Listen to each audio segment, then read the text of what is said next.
See, our minds have become messed up, and they're now filled with pollution.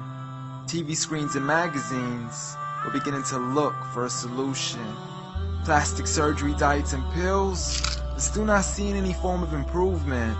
We've stacked up all these dollar bills, but still not sure what to do with them. We began to chase women and fornication to the point our girls don't even know whose baby she's carrying. We're so afraid of commitment, but have no problem with damaging. She has your kids now, but you're still not even contemplating the possibility of marrying. See, this is what happens when we neglected Allah's best examples. You called her Mary, we call her Maryam. A woman who was perfect since birth, the best to walk the skies and the best to walk the surfaces of earth. The most exalted of all women, that's why she was dedicated an entire chapter in the Holy Quran, the final revelation in which there'll be none after. She was the best of all women, and to society she should be leading the way. I mean, that's why our women be dressing like her, because just like Mary, when Allah decrees something, we hear and we obey. See, Mary used to cover up. Despite everything they used to say, she would hide in hibernation, and to Allah she would pray. And when she was visited by angels in the form of men, she said if you fear Allah, you would go away, because in the presence of men, she would not stay. But anyways, today we're taught to be against segregation, before in support of all forms of liberation. To free yourself from the clothes that only lead to your degradation. Why do you gotta cover your face for?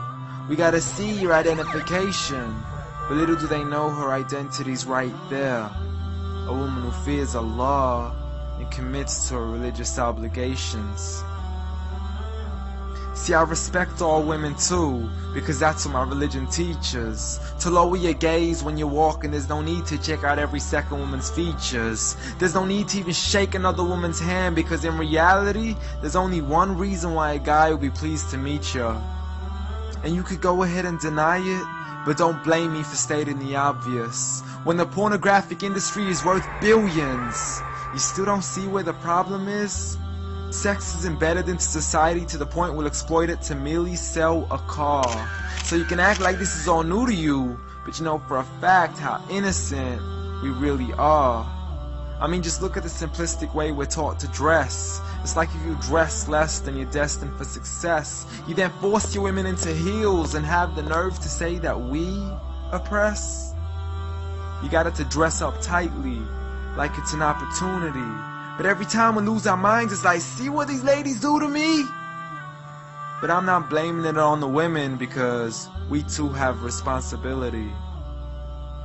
Prophet Muhammad ﷺ said the best of men is he who is best in his character, and the best of them is he who is best to his lady after he married her. He was the best to his wives. I mean, just take a look at Aisha. He compete with her in races and smile just to make her happier. So when you do marry, do so with the intention of paradise is where you plan to carry her. But before you plan to carry her to the altar, maybe you should alter your decision. Because if the only reason you're marrying her is for the outside, then realize you're going to be locked inside of a prison. For that reason, Prophet Muhammad ﷺ said marry for 4: beauty, family, status, but most importantly her religion. Because a woman without religion is a woman who could do with a bit of extra wisdom. We're meant to grow old together, mercifully, so we can be protected under Allah's supervision. But relationships are a mess, and there's no guarantees you're gonna be a survivor. So be kind to her, and know that Allah will be kinder. Be a man who stands in front, but also a man who can stand beside her. And if you're still looking for that good girl, don't go chasing after behind her.